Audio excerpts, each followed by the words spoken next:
Yeah, Atlanta Falcons get a B from me. I like the picks of Russell Gage, Ito Smith, and Isaiah Oliver uh, to a slight degree. Gage is a potential special teams ace who happens to be a wide receiver. He could turn out to be a lot like like how Kasim Osgood was when he was a special teams player for the Niners and the Chargers. Matt Slater, the special teamer who used to be a college wide receiver in New England. Uh, Ito Smith is a change of pace back. He looks like he could be Tevin Coleman's successor one day because of certain health issues that have hurt Coleman or could even hurt him in the contraction negotiation process whenever his contract comes up.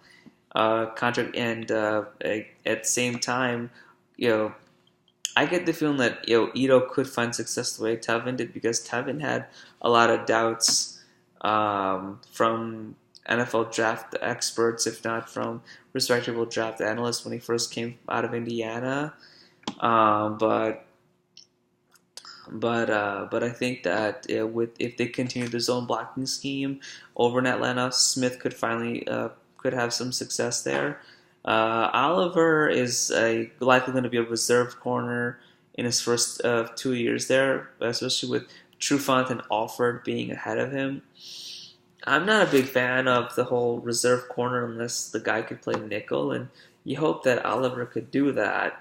They don't really have a respectable nickel, in my opinion. I know that they have Keanu Neal in the secondary. He's a very versatile player, but like Oliver, he will not be like a premier starter until either Trufant or Alford are gone, or either Alford or Trufant is gone. Gotta get that right. But because I've just I looked at the Bradley Roby and Eli Apple situations, and sure, they're Ohio State corners, and there's maybe this curse of Ohio State corners that become problem children or players who just don't blossom right away, and therefore either one guy, the incumbent corner, has to go, one of the incumbent corners has to go, and then they can step in, but or they're just going to self-destruct and implode, kind of like how Eli Apple did last year.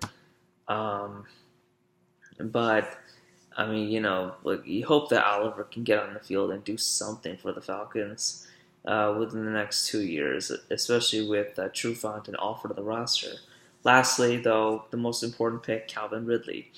Ridley fills in that Taylor Gabriel role that they had under Kyle Shanahan. Now, he's reunited with a coordinator that I'm no fan of, and that's Steve Sarkisian, and I don't think that a guy who cost you the national championship against Clemson should be succeeding a coordinator who uh, parlayed his coordinator gig into a head coaching job, but yet was blamed for all the offensive faults of the team. Though, I mean, if your offensive coordinator who got you the Super Bowl is at fault for you losing the game, why would you replace him with a lower level coach who cost another team a championship game?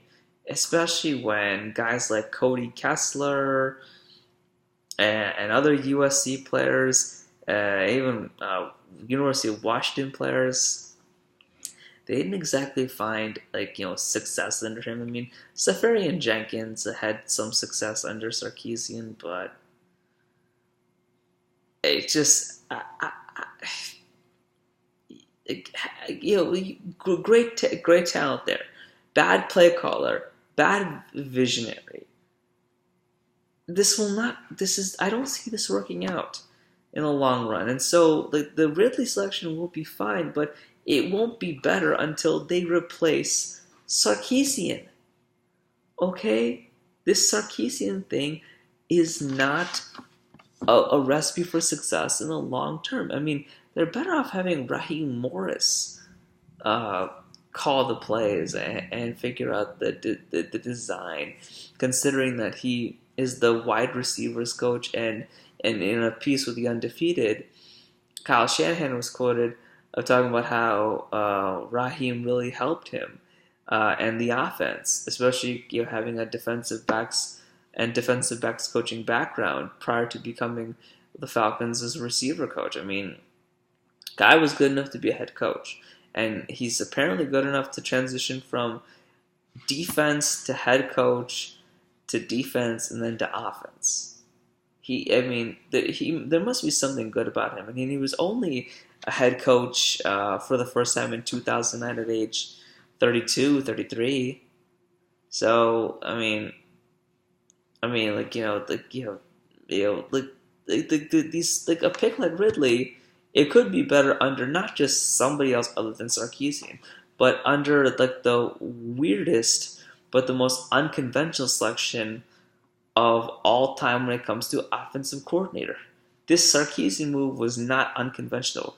It was desperate because they didn't have anybody else. The worst part of all is that they need to get somebody else, and until they get somebody else, I can't really feel that optimistic about Ridley. I just can't. But if he can be like Taylor Gabriel, the 2016 version of Taylor Gabriel, somehow, some way, as a rookie, then he will have accomplished a lot. But he'll only be a byproduct of how his team functions, and Sarkisian is what holds this whole team back.